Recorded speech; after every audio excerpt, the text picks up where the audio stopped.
Þau var að hvísla að mér hérna á bak. Ég var að prófa að syngja þennan texta. Mér líst ekkert á þetta, ég var að prófa þetta. Og Jósef, láttu bílinn bruna og byrjaðu sem fyrst að drunga mig. Við keyrum út í græna náttúruna sem gerir við hvað bæði mig og þig. Og Jósef, hvað gammalt þig? Og kjarkur sá bríðir besta mann. Kjarkinn má ég vanda Jósef, nefndu það í það. Hvenær má ég kjarkinn vanda Jósef, nefndu það í það. Sendi hundið hann úr siðsamlegri. Ég voru að fá viltu með mér vaka næst hérna upp á skjáinu. Hérna, hvað var það? Viltu með mér vaka í nótt, vaka meðan hún ljót. Leggstu nönd og sæla fyrir hæ, viltu með mér vaka í nótt. Vina mín kær, morgana, ætti að ég fyrir ástæðu mér að þessa heilu nótt. Og máninn fullur. Máninn fullur fer geiminn fara langa nætur. Hann kannski að hæða heim hjá hann sér við fætur. Fullur ofta það ekki haldir á nei, það ljótt að flækast og flækast á fylliríu hættur. Og þá verði hérna vertu til. Við kunnum það nú bara. Vertu til en voru kallar á þig. Vertu til að leggja hönd á plóg. Komdu út í að sorginni sjá þig. Sveifla hag og enda nýja skó. Sveifla hag og enda nýja skó. Sveifla hag og enda nýja skó. Þegar ég vaknaði morguninn þú komst inn til mín. Hörundinn eins og silki, allir heið eins og postulín. Við bryggjuna bátur vakar út í nótt. Mun ég deila, mig dreymdi drauminn, sagði komdu fljótt. Það er svo margt sem ég að segja. Ég brugnaði í nótt, þeir vil finna. Þú getur komið ofan í sól, þá vil ég áfram vinna. Stál og hnífur verki, vill ekki fara. Verka manna, mitt var þitt og þitt var mitt en ég bjó á meðal manna. Mitt var þitt og þitt var mitt en ég bjó á meðal manna.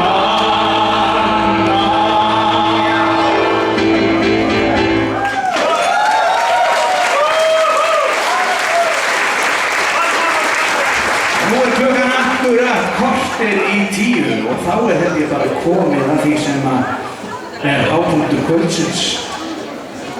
Já, en fyrst ætlum við að syngja afmælisönginn. Já, Yngvi í nefndinni er 33 ára. Hann á afmæli í dag. Hann á afmæli í dag. Hann á afmæli Yngvi. Hann á afmæli í dag. Hann er 33 í dag. Hann er 33 í dag. Hann er 33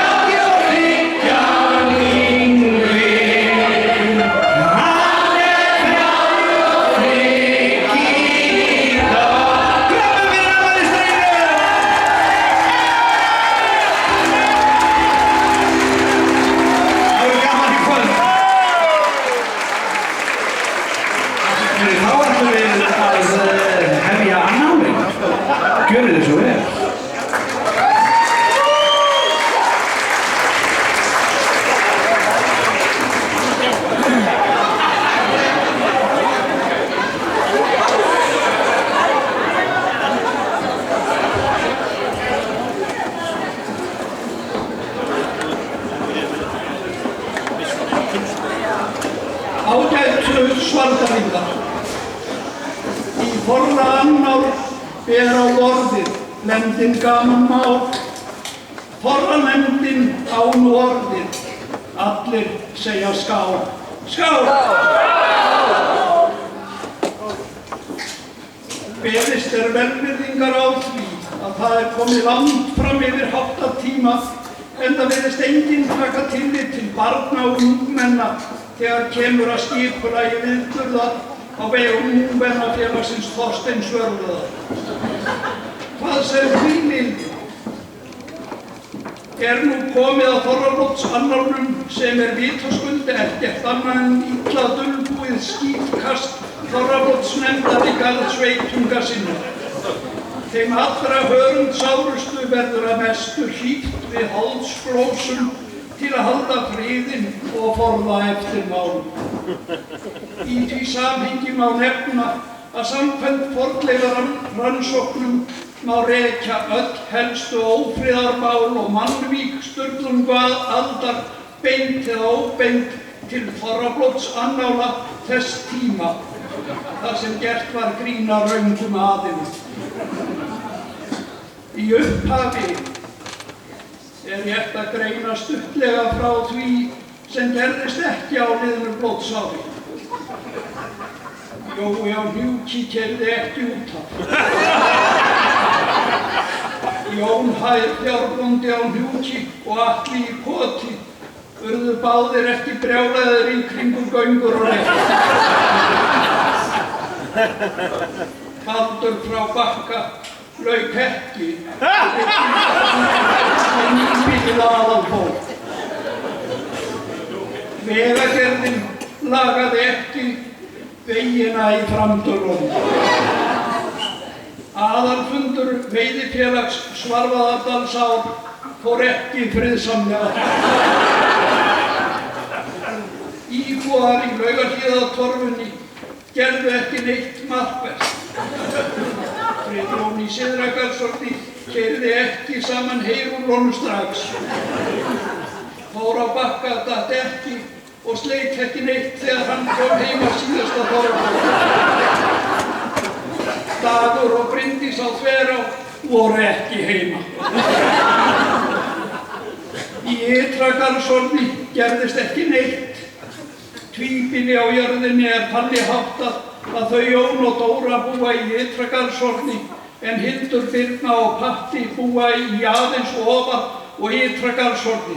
Þessi brandari fór tvímiður fyrir ofan Garðshorni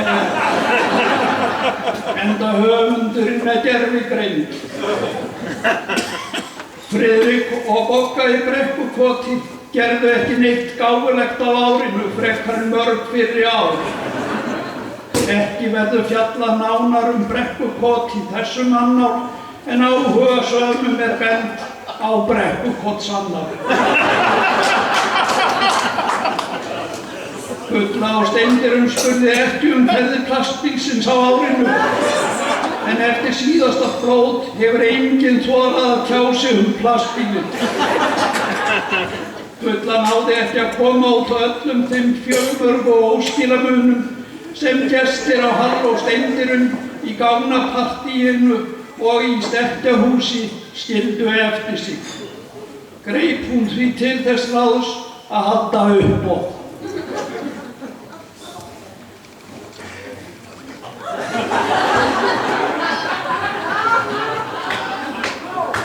Góða kvöldið þér! Eru helviti gaman að sjá ykkur svona. Ég ákvað að taka þetta helvitis drast með mér. Það safnast upp hjá okkur hjá manni og ég er búin að þvo fleiri vélar. Það stendur núna heima á brókinni. En það er guðsbænum. Hirðið nú drastlið ykkar. Hér er með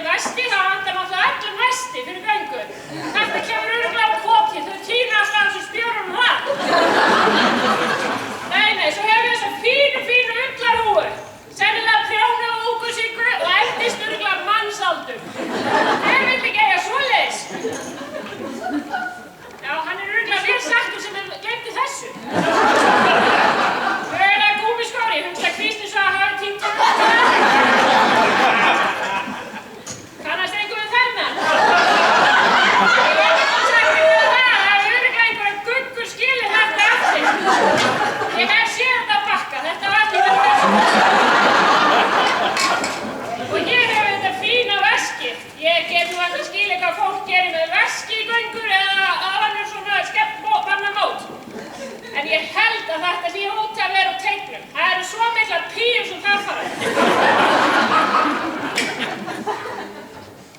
Hver hafi gleymt þessu? Í gamla tíma. Andskotans djöfisins þurfum við að nota þetta. Já, nú erum við að tala saman. Hver gleymdi þessu? En ég veit að það er ein sem þráir þarna. Ég ætla að leyfa hennan eigan. Svona.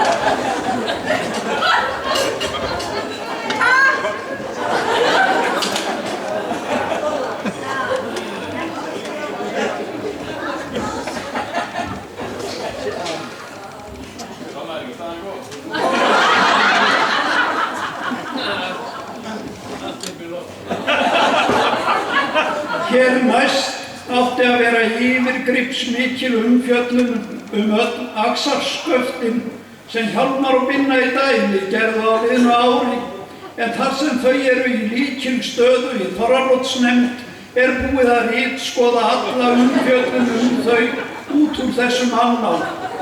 Því eins og flestir vita er spéhræðsla Dælisbænda alltaf því sjúkleg.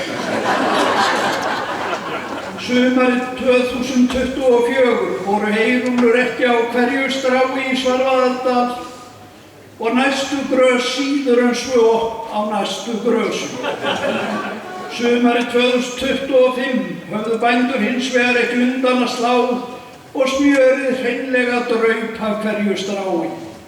Þróun mála hefur verið á þann veg að bændur slá meira og meira sig og gera sig breiðari með hverju árinu, enda hefur sláttubreidd aukist umtalsvert og slaga nú víða upp í tugi metra.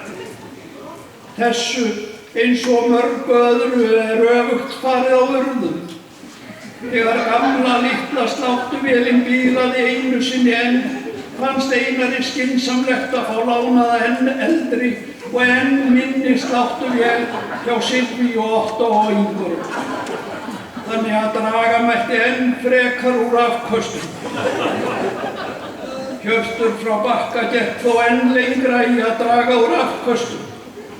Hann taldi sig hafa gert kaup aldarinnar þegar hann keypti gamla P-setu sláttuvél úr Skagafirði í skiptum fyrir koníakspeig. Því miður kom á daginn að Hjörtur hefði betur setið heima og drukkið koníaki sjálfur. Það eina sem var nothæft úr P-setu sláttuvélinni var merkið. Allt annað reyndist fast, kolryðgað eða hreinlega vanta í sláttuvélina. Þrátt fyrir þessi skakkaföll gekk sláttur heilt yfir vel þó svo að þurrkurinn hefði verið ótryggur á köflum. Á flestum bæjum í dalnum rigndi í heyið á einhverjum tímapunkti nema reyndar á Sökku og Hóli.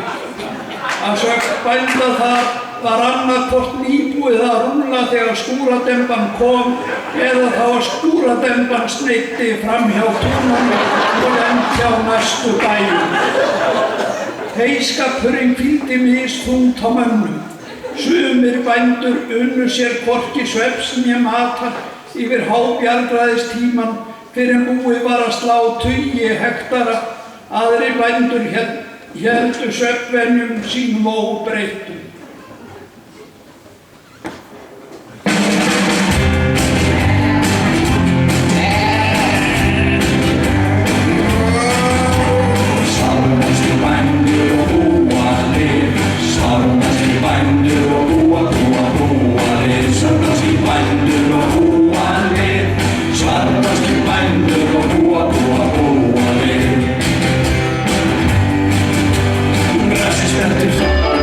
Vaknaðu, vaknaðu, vaknaðu, vaknaðu, vaknaðu, vaknaðu,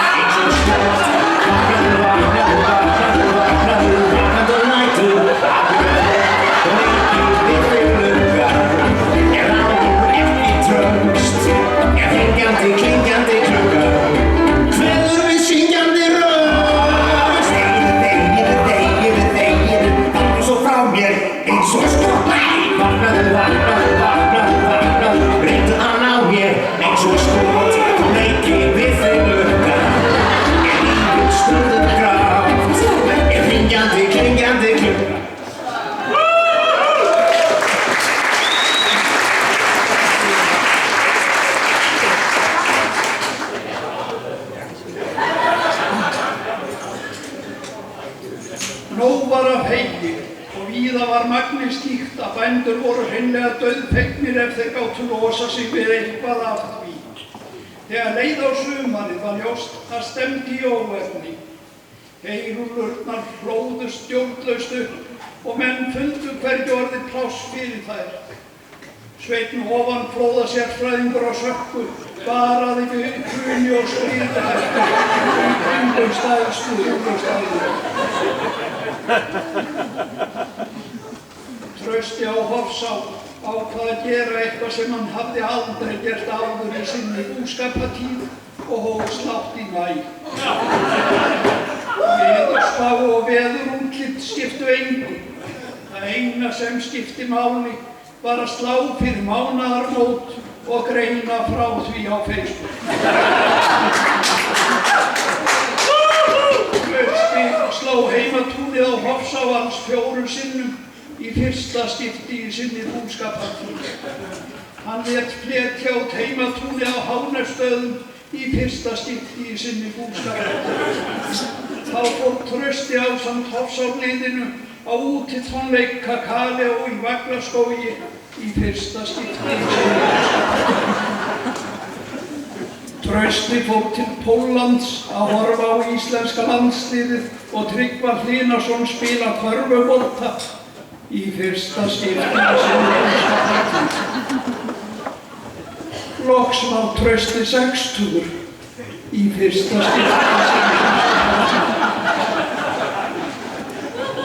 Heyskapurinn í maí reyndist innblástur fyrir marga aðra bændur í dalnum sem ýmist heyjuðu blautir eða heyjuðu í blaut. Þeir Gunnar í Göngustaðakoti og Sveinn á Melum gengu manna lengst í þessum efnum.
Í Syðra-Holti voru ábúendur alveg úti á túni í heyskapnum sem og í öðrum.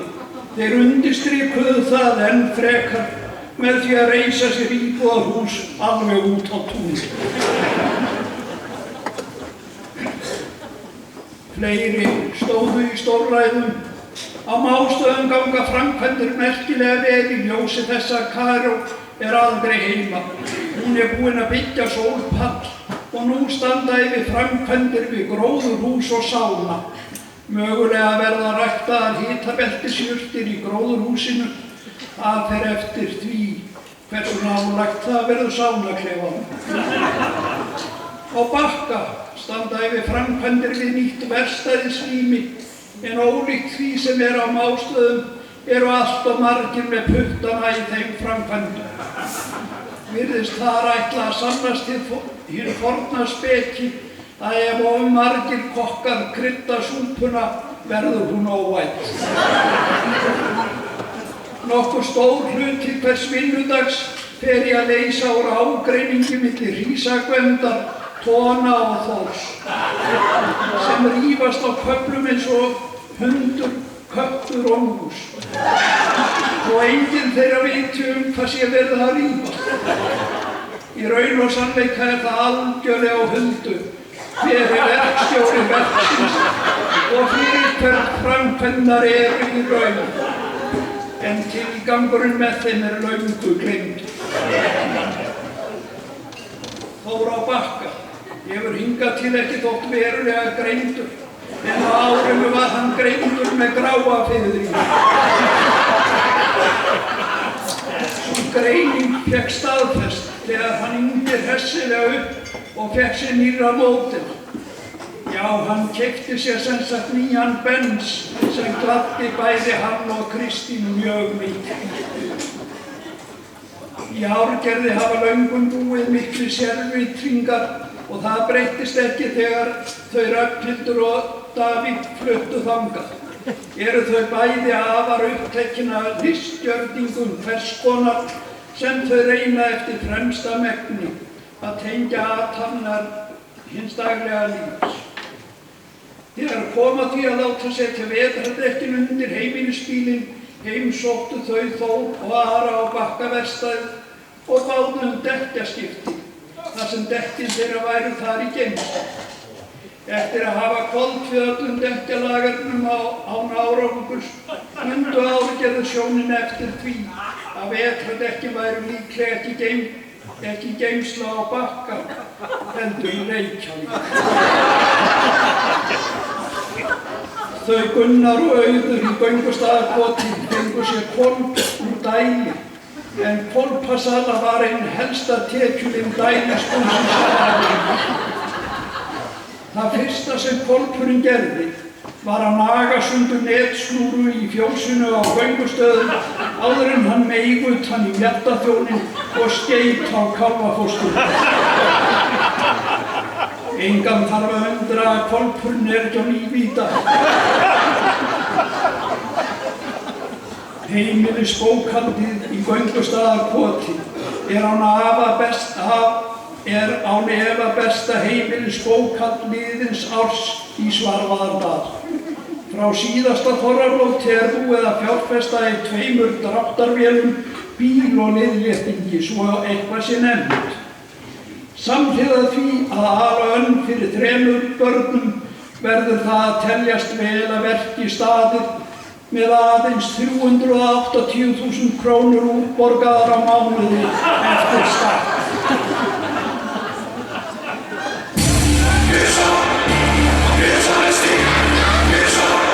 Á göngustöðum í Svarfaðardal reka þau Gunnar og Auður myndalegt kúa og sauðfjárbú. Þau tóku við búinu af foreldrum Gunnars fyrir nokkrum árum og síðan þá hefur verið brjálað að gera. Ég fer bara að byggja fjóssteðinu og vakna svona 8:07 er ég komin til fjós. Og síðasta ferðin út í fjós er út í 10 og 12 kvöld. Þá annað okkar á launum og að fá svona útborgað fyrir 380. 380. 380? Já. Ég mistari heimilisbókhaldi. Alls ekki? Þetta er svínvirkar. Já, ég menna akkur ekki. Ég mistari heimilisbókhaldi. Hver er fólk sem er að spá í þessu? Hvað er þið með ráð? Bara náttum við að það. Ég meina, ef þú getur mögulega komist í þessu aðstöðu, þá er þetta erfitt í 10 ár og síðan bara kemur þetta og þú veist, þetta venst.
sem heitir á ensku Lord of the Rings, skiptist í 3 hluta. Föruneyti hringsins, 2 turna tal og Hilmir snýr heim. Svartdælsk endurgerð þessa fræga ævintýris mun byggja á fundargerðabók Veiðifélags Svarfaðardalsá. Fyrsti hluti veiðifélagsútgáfunnar heitir Föruneyti fisksins. Þar greinir frá aflabrögðum, undanbrögðum og jafnvel fangbrögðum sem viðhöfð voru á aðalfundi 2023. Annar hlutinn ber heitið 2 funda tal og fjallar á umboðslausan hátt þá atburði sem leiddu til þess að haldnir voru 2 aðalfundir hjá Veiðifélaginu sama kvöldið árið 2024. Lokakafli 3 leiksins, Trausti snýr heim, byggir á aðalfundinum á Rímum 2025. Þar tók ævintýrið óvænta stefnu þegar hinn hugumprúði Trausti á Hofsá hugðist berjast gegn myrkraöflunum en reyndist ekki hafa umboð til þess samkvæmt stjórn Veiðifélagsins, sem hafði augljóslega ekki gleymt útreiðinni sem að hún fékk hjá Trausta þegar hann satt síðast í Þorrablótsnefnd. Trausti sneri því allsnarlega heim af aðalfundi hinum, ekki hlæjandi. Ása hafði umboðið fyrir Hofsá, en hún var í íþróttatíma á Rímum, hinum megin við þilið og vissi ekkert hvað framfór á fundinum. Erfitt að segja til hvort þeirra svitnaði meira þetta kvöld, Trausti eða Ása. Á liðnu ári var byggðasafnið Hvoll flutt frá Dalvík og fram í Svarfaðardal, þar sem munir safnsins voru taldir liggja undir skemmdum í hrörlegu húsnæði Hvólls. Í dag staðan allt önnur og betri, þar sem safnið staðsett í gömlum fóðursekkjum í einum enda hænsnahússins í Ytri-Holti, undir þéttu og fínu hænsnaríki. Svarfdælingar geta þar af leiðandi stoltir sagt að þeir hýsi byggðasafn sveitafélagsins, en nú bara spurning hvenær hænsnahúsið í Ytra-Holti verður opnað almenningi. Ágætlega gekk á Rímum þegar leið að svartdælskum marssi og heimsmeistaramóti í brús kom í ljós að þær dagsetningar sem horft var til gengu ekki, þar sem rímar voru margbókaðir undir skíðakrakka og björgunarsveitarmenn. Að sögn Kristjáns á Tjörn hann með 3-falt bókunarkerfi, 1 kerfi í símanum, 1 kerfi í tölvunni og 1 kerfi í kollinu. Það versta að tölvan talar ekki við símann, síminn talar ekki við tölvuna og síminn og tölvan tala ekki við Kristján. Þrátt fyrir tæknilega örðuleika á Tjörn eru svarfdælingar í auknum mæli farnir að nýta sér tæknina til að létta sér lífið. Varla finnst svo ómerkilegur kofi eða kumbaldi í dalnum að ekki sé þar búið að hengja upp myndavélar sem nema hverja hreyfingu manna og dýra. Bændur hafa nýtt sér þessa tækni til að fylgjast með skepnum sínum, en Sigvaldi í Hofsárkoti hefur nýtt sér þessa tækni til að fylgjast með gestakomum og verjast ágangi kvenna sem sumar hverjar hafa gerst ansi kræfar og freista þess að komast þar inn fyrir dyr, jafnvel og góð. Ég á gamla frænku, hún dálítið skrítin. Viltu fá að heyra? Út með það, út með það. Ég á gamla frænku sem heitir Ingiborg. Við eftir henni hermum gengur niður á Hólm. Svo sveiflast björgin og björgin sveiflast svo. Svo sveiflast björgin og björgin sveiflast svo. Og ég á gamla frænku sem heitir Ingiborg.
Friðland Svalbæra ekki eingöngu griðastaður fugla og gróðurs, heldur einnig listamanna. Eyþór Ingi, organisti í Laugagerði, vappar oft friðlandið, annaðhvort með elví eða hundana í bandi. Friði Eyþórs í friðlandinu var raskað einn haustdaginn þegar síminn hringdi og hann minntur á að hann ætti að vera mættur í jarðarför í Akureyrarkirkju eftir hálftíma. Aldrei áður hefur maður sést hlaupa upp húsabakkaafleggjarann í vaðstígverum með 2 smáhunda svífandi á eftir sér eins og helíum blöðrum. Þegar heim í hlað Laugagerði var komið, grýtti Eyþór frá sér hundunum, kastaði sér undir stýri og keyrði inn eftir á 2 og 3-földum hámarkshraða. Hálftíma síðar var Eyþór sestur í rólegheitum við orgelið í Akureyrarkirkju að spila allt eins og blómstrið eina í vaðstígvélunum. Stjörnuparið Klemens og Unnur í Gullbrekku án efa eitt heitasta par dalsins og eðlilega sýna fjölmiðlar einkalífi þeirra mikinn áhuga. Sú var til dæmis raunin þegar parið fór í rómantíska afslöppunarferð til frá Akureyri til Tenerife. Því miður snerist afslöppun upp í andhverfu sína þegar koma heimferðinni sem tók 2 sólarhringa og kostaði bæði társvita og blótsvirði eins og Unnur greindi frá í hjartnæmu viðtali við Vísi. Lenda þurfti í Keflavík vegna sterks hliðarvinds á Akureyrarflugvelli upp á 1 metra á sekúndu. En mögulega höfðu dólgslæti Klemensar í flugvélni einhver áhrif. Klemens og Unnur hafa ekki enn náð að rétta sig af eftir svefnleysi heimferðarinnar. Þá lentu fleiri Svalbæringar í hrakningum á ferðalögum sínum. Sveinn veðurathugunarmaður á Sörku var hætt kominn þegar hann festist í skíðalyftu í Austurríki jólin og þurfti að dúsa þar án matar.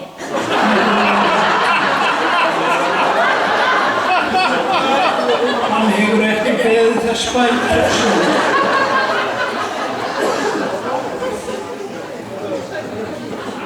Vegagerðin tók þá skynsamlegu ákvörðun að snarhætta við allar vegaframkvæmdir í framdölunum, enda hvort eð ekkert nógu gott fyrir hina frumstæðu og síðkvartandi smælingja og villimenn sem enn hokra þar nánast í torfkúfum. Fjarri siðmenningu og hitavél.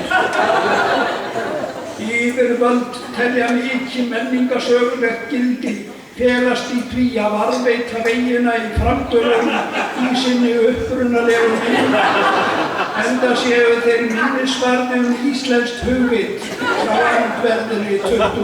öld. Til að losna við holurnar borgar sig að keyra nógu hratt yfir þær. Það hafa Búrfellingar gert með góðum árangri. Á Búrfelli gerast hlutirnir yfirleitt hratt eins og kemur fram í söng Guðrúnar.